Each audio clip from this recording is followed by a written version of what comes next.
Welcome to the Hill of Justice. I'm Jerome Hill with Victor Keith Hill. Being produced by Jerome Delmas Studios.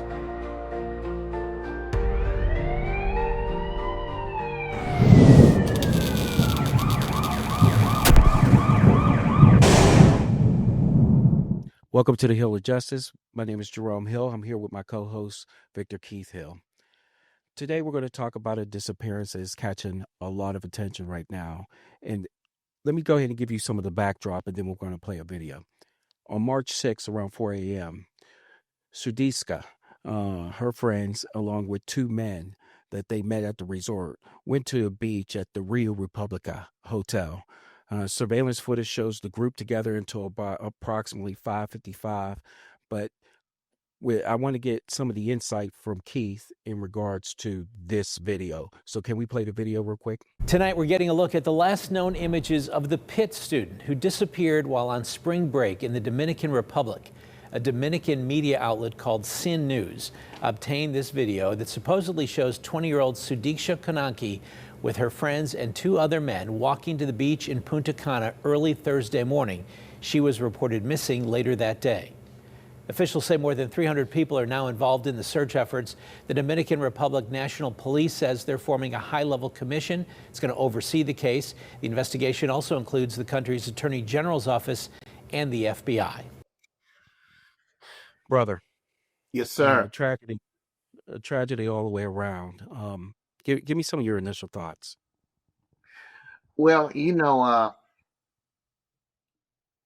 first of all, I think both of us want to extend our sympathy for what the family is going through right now, because, this has got to be very, very hard on them. I have read reports where people said it brings back that infamous case that happened 20 years ago, where a young lady disappeared, and then 10 years later it was found out that the young man that she was with was responsible for the murder. Right now, of course, anytime you're dealing with a death investigation, you got to look at all possibilities. So we don't want to lock in on one theory and lock in and say this person did it or other person did it. But what good detectives do in situations like this is look at all of the possibilities and all the facts. We don't want to do what was done in the John Benet Ramsey case, lock in and everyone thinks her parents did it, and then only to find out years later they didn't. But at the same time, everybody is a suspect and everybody has to be eliminated and has to be done logically. Usually in cases like this, what you look for is the autopsy can really tell the story, but the problem is we don't have a body. Like in that case that happened years ago, there never was a body recovered.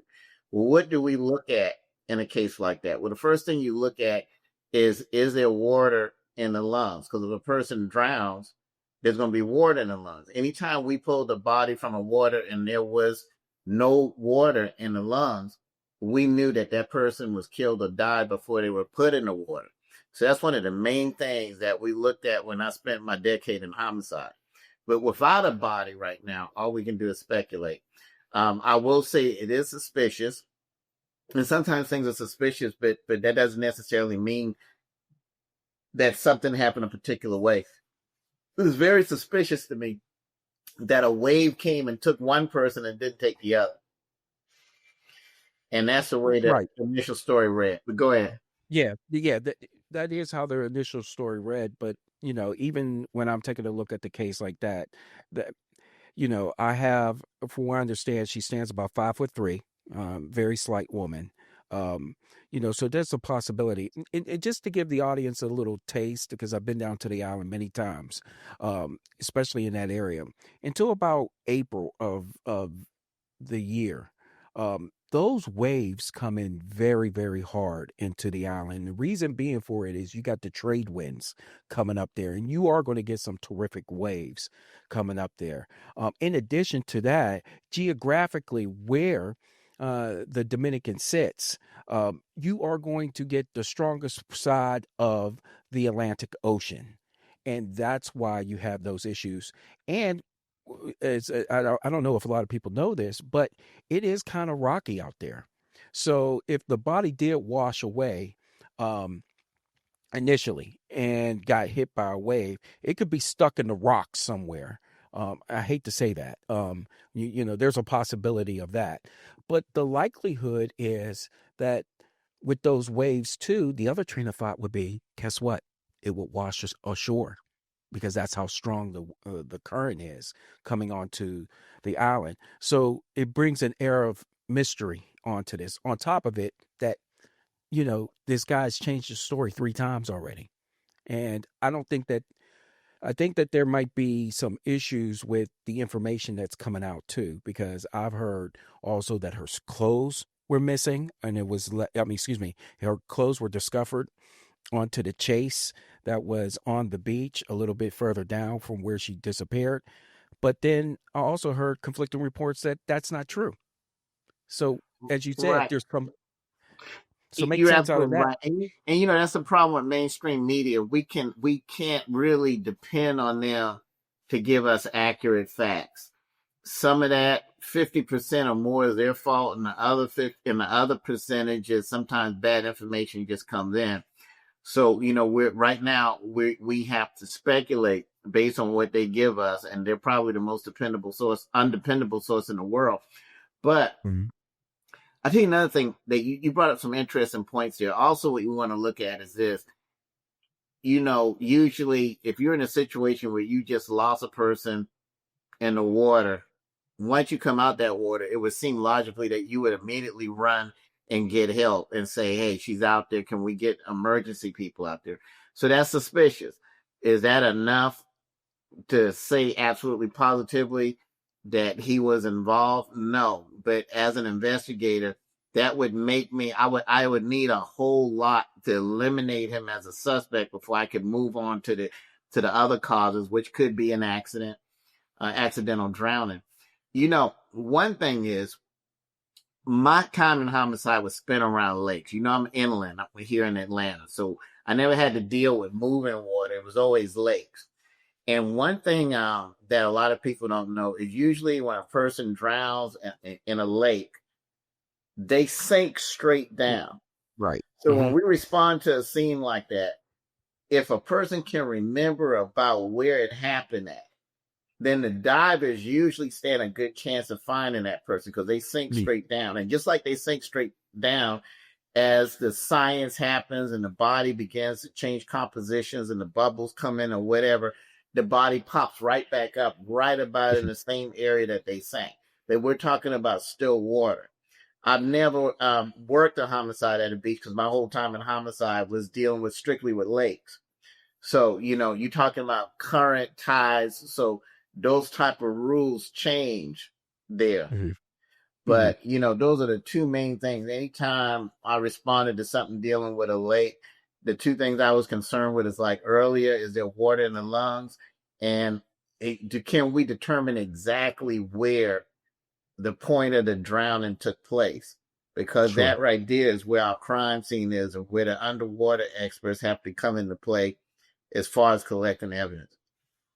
The other part of this is the fact that the young man, you can see him frolicking with her as they are leaving the lobby area to go to the beach. I guess her friends dipped off, went into their rooms, and those two continued to travel on there. There are some reports that said that the power went out during that time. And when it did, people left their places and started heading down to the beach. I don't know how true that is or anything like that. But the father, and God bless him, because I know he's going through so much right now, he went about saying we need to expand this investigation to include possibly a kidnapping or an abduction of some sort. That's, I wanted to hear your thoughts about that first before I go into mine. Well, let me say this. There's two things I've seen happen in investigations that are very tragic. Um, you have some investigators or people who lead investigations, and they're not open to all of the possibilities. Now that don't mean you run wild and you start looking for psychics or whatever like that, but you got to eliminate everything. Okay, you want to at least consider it and eliminate it. You want to spend as least amount of time on the things that you can eliminate immediately as possible. So you always want to be open minded. But then just as dangerous is when you key in on one thing or one person. We saw that Mm. with John Benet Ramsey. Everyone was convinced the investigator that it was the parents, and they suffered because of that. And everybody the media came on to it. We got another famous situation like that happened in Atlanta with a bombing where a young security officer, everyone, oh, it has to be him. He fits the profile. So then what investigators do in situations like that is they build their case around their theory, what they believe, as opposed to, hey, let's look at the evidence and let the facts fall where they may. So there's a Mhm. balance in yin yang if you're a good investigator. You don't want to target one person.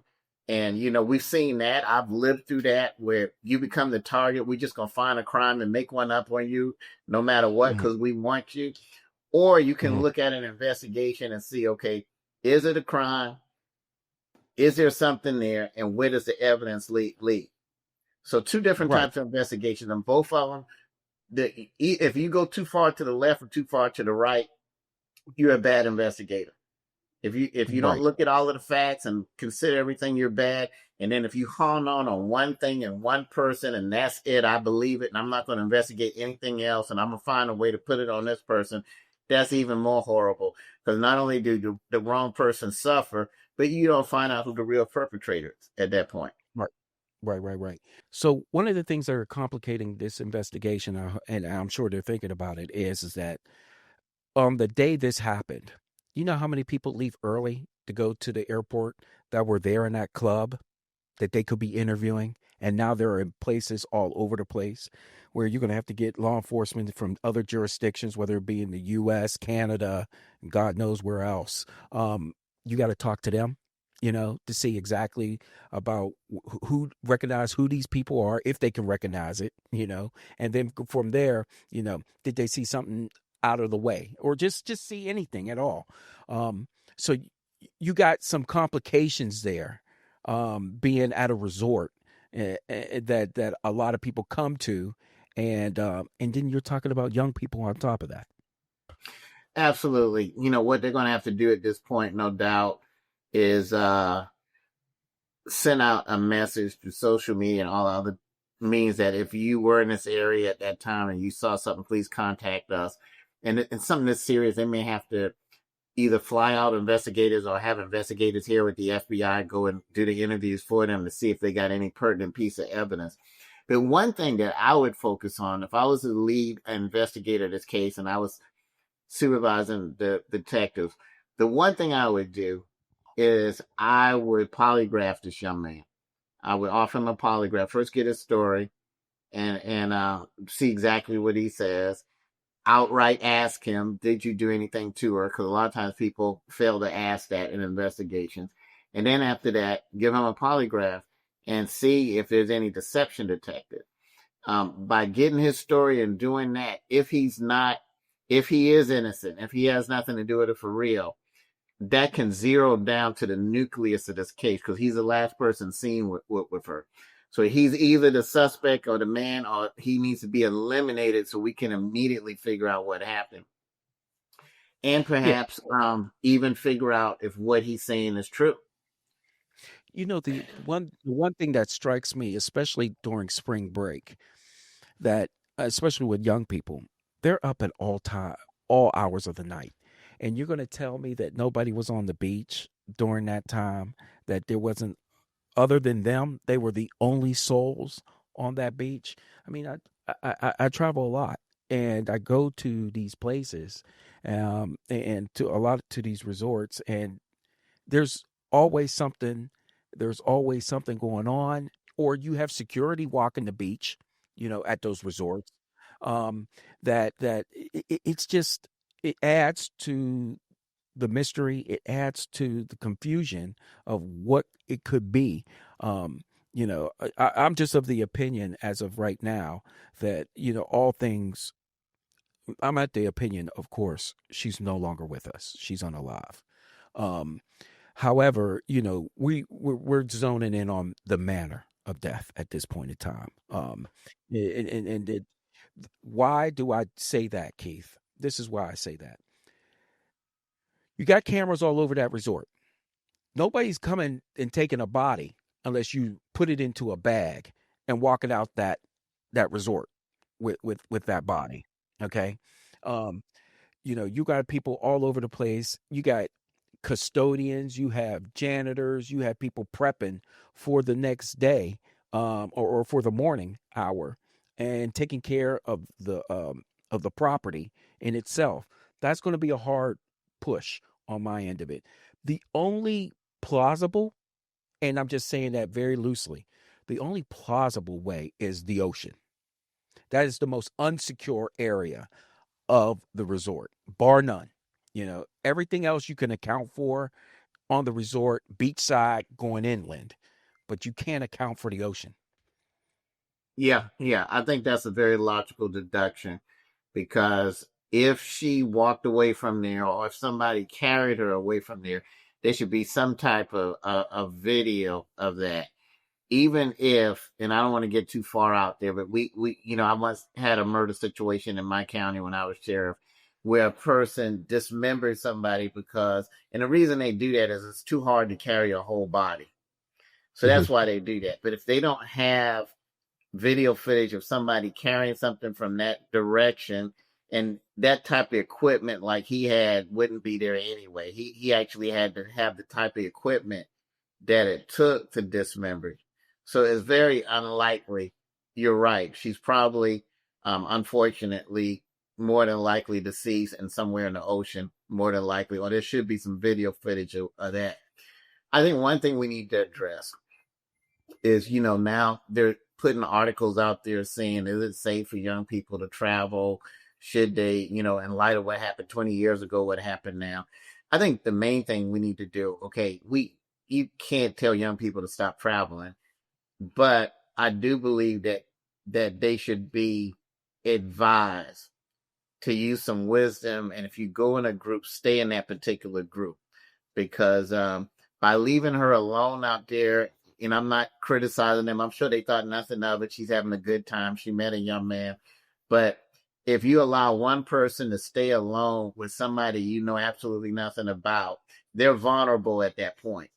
If they were all still out there together, that would increase the chances that she'd still be here, provided the fact that it wasn't that what the guy is saying may be true, that perhaps there was some type of wave or undercurrent. I mean, that is a possibility. But even in situations like that, if you got a group of people, then maybe someone would be, hey, we're out here too deep, we're too far, whatever like that. So I would, as parents that are concerned, I would, just have a talk with these young kids and say, listen, if you're going as a group, there's strength in numbers, there's more safety in numbers, and don't allow anyone to go off on their own, especially with a stranger, and even without a stranger, because they can run into a stranger. Right. And the other reason why I'm deducing this, and that's a good point that you made. The reason why I'm deducing this is something that you said a little bit earlier in regards to a dismemberment. Um, they did bring dogs, and dogs are there to help in this search. I don't think. I mean, you understand this, but just for the audience to understand, the dog's sense of smell is so powerful, that we're able to use dogs in many court cases, and win cases that way, because of the level of sensitivity of their nose. Given that the items were left over in her room and so on and so forth, and having the dog track that, and then not getting any hits just yet about her whereabouts is also concerning to me, because it's giving me vibes of, yeah, we're probably looking at the ocean once again, as opposed to being tracked inland. Um, and those are some of the deductions that we do as detectives and investigators. Like, what is more likely the scenario?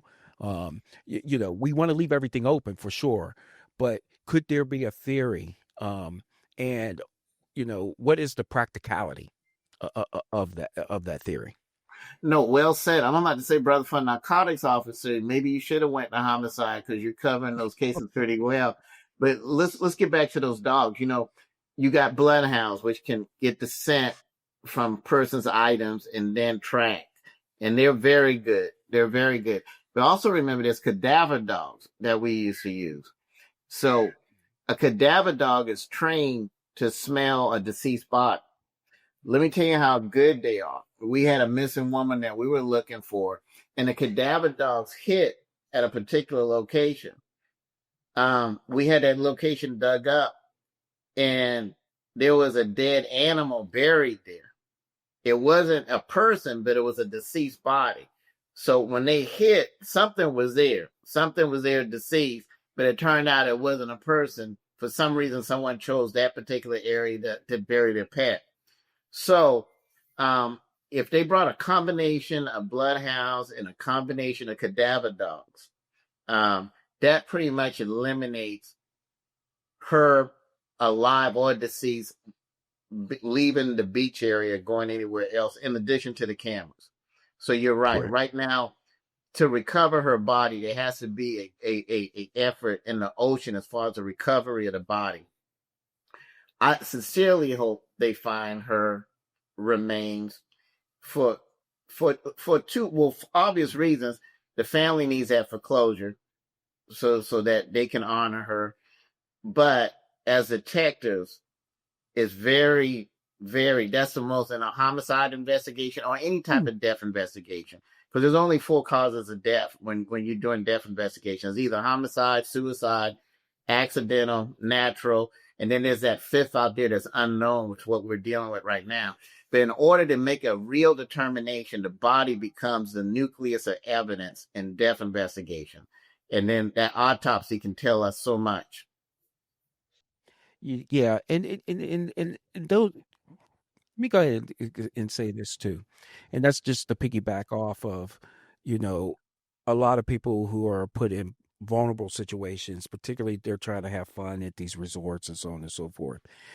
There's things that you can do ahead of time to go ahead and let the State Department know where you're going to be at. We have things called SAFE, where the State Department, you can register where you're going to be at, who you're going to be with, what hotel you're going to be at, and also all your personal information, just in case something happens to you or somebody that you care about, or you have a medical emergency. We just had that recently a couple of years ago, where my buddy was just slipped, having a good time in the Bahamas and cracked his head. It's important to get traveler's insurance when you're out there too, because you never know when you're going to have a medical emergency, and you need to be flown from that area in a medic helicopter back to the States. You just don't know, and that's something you've traveled with me internationally. Yeah. These are some of the things that we sit down and talk about, how we're going to go ahead and protect ourselves in the event that something would go off script. But this is, we're talking about young people once again Right. that are trying to do their best, and they don't have enough wisdom to look at these things. All they're thinking about is going with their friends, I'm having a good hanging time. out, and that's where the bit of the tragedy comes in. But the darker side to this is that we do understand that when you go internationally and you're in different areas that you know nothing about culturally, you know nothing about at all, that you are a target. Let's be honest, you know. And if you have that type of state of mind about being a target, we went on a vacation and I told you, hey, guess what? I'm going to wear nothing but a white T-shirt. I didn't have this. I didn't have my watch on. I'm just trying to be as plain as I can be. So when we're out and about, if they want to go ahead and be attracted to somebody who has something, let them go. Those poor people are going to go ahead and have to feel that. But in this Yeah, I instance, agree. right. You And and I then we're were talking. aware of where each other was at all time, even if we separated. we Right. were aware of where each other was, and for a particular period of time too. Which yeah, you were like my bodyguard. Well, the fact of the matter is that when you go to these places often, you know, Yes, um, the lay of the land, but you also respect what you don't know, and half half the battle right there too. And so, at any point in time, I understand as an American that I'm a target. And it yes, doesn't matter if I can speak the language. It doesn't matter if I'm bilingual. It doesn't matter none of these about any of these type of things. I'm still a target, and thus I act accordingly in that manner. Unfortunately for her, or what I suspect what happened to her, and it looks like the more likely scenario is that her life. I find it to be this way, Keith, that she lost her life and it could have been prevented. yes. That that's where I'm at with this. This was a preventable situation. And of course it could be an accident. It could be that the young man really was inebriated and had no idea what was going on, and caught himself, was exhausted, threw up, fell asleep on the chase. I'm still a stretch away from that. I don't know about you, but I'm still a stretch away from that just yet. But I do know this, that the likely answer is the water has her. I agree. Let me just say this. If I was supervising this investigation, one thing that's always important to do when people tell you these stories, and you either find out they're telling the truth or you find out they're not, is you take them exactly where it happened, and they walk you through it. Even if I was investigating, I would have him walk me out as far in the water as we could of where it happened, describe it so we could get an idea of the current, the tide. We could check what the tide was that night and see if that's feasible. If he said that he vomited, okay, where exactly did you do it? And we would need to look for traces of that. And Right. we would Right. have to take Exactly. it as far as, okay, we're going to collect this and make sure the DNA that we find in that vomit, as nasty as that sounds, comes back to him. You want to verify. Absolutely. I found Right. that when Exactly. people tell stories and I actually took them back to the scene, it's very interesting. I can remember one case in particular where a woman said after something happened, she climbed the fence, went over. When we got there, it was an 8-foot barbed wire fence. And I asked her, hey, how did you climb this fence? So people can tell you a story, but then you need to reenact it with them there. Okay, this is the story you told us. We recorded it, we've written it. Now walk me through it physically. And then we can also look for the evidence to corroborate exactly what the person said at that particular time. Right, right, right, right. And we're also looking at this. It's at the time of this recording, which is March 12th, you know, um, jo- there's a person of interest, and you and I know this, that that's a suspect. Oh, Have no exactly. illusions about that.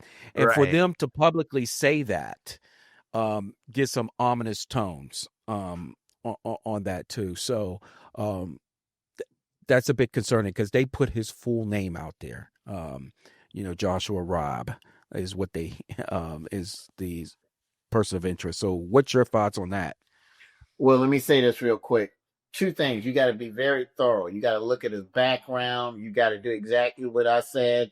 You need to offer him a polygraph. You need to really, really do everything you can that either eliminates him or shows he's a suspect. But at the same time, you don't want to do what they did to the young man years ago here in Atlanta when they accused him of doing a bombing downtown, and it Richard wasn't Jewell. him, and you got It the wasn't whole him. world looking at it. I think Right, what should have happened is they should have said we got a person of interest, and then they should have done everything I said, suggested, and more. right, And then if they get evidence, hey, we got our guy. If not, we've looked at a person of interest, but he's cleared because we all know how unfair the media is. So they can make you guilty of a murder whether you did it or not in the eyes of the world, and then you got to spend the rest of your life trying to clear your name. but they got to take him through every step. They've got to absolutely positively eliminate any possibility of foul play and then go there. But I don't think it's a wise idea to identify him now and give him to the media, who they're not concerned with the truth. They're only concerned with the story. Right. It's because it'll become too sensationalized, and he's up against that and the justice system. So if for a lot of people out there, Keith knows this and I know this too. The court of public opinion is very real. And many times you're tried there first before you can even get a shadow. And then you can't get a fair trial. Right, right. So it does hamper all those things. I think while ending this show, I want to go ahead and echo the same sentiments that you had about this young lady, and and this is not only a tragedy for her family and so on and so forth. We're talking about other young people's lives have now been changed because of this also. So my thoughts are also with her friends you know, who had the best intentions in mind and probably and weren't thinking that anything like this can happen. But it's right back to what you said, Keith. How can we prevent matters like this? Know who you're going with too. That's half the battle too. Know that the people that you have coming with you on vacation is just as solid as you and has your back as you have their back. You can't go ahead and, especially going out internationally, thinking that you're in the United States and that you'll be protected. That's not going to happen. Absolutely. So that's all we have for today. Keith, I just wanted to go ahead and say before we end, you're a great co-host, and let's go ahead and keep on doing this. And Thank you. I love I'm this journey flattered that that we're you about to offered go to in. me. No. I just love the insights, and I think that the audience will love it too. And I love some of the questions that they have coming in. So that's all that we have for the Hill of Justice. I'm Jerome Hill. That's my co-host, Victor Keith Hill, and we'll see you next time. Thank you.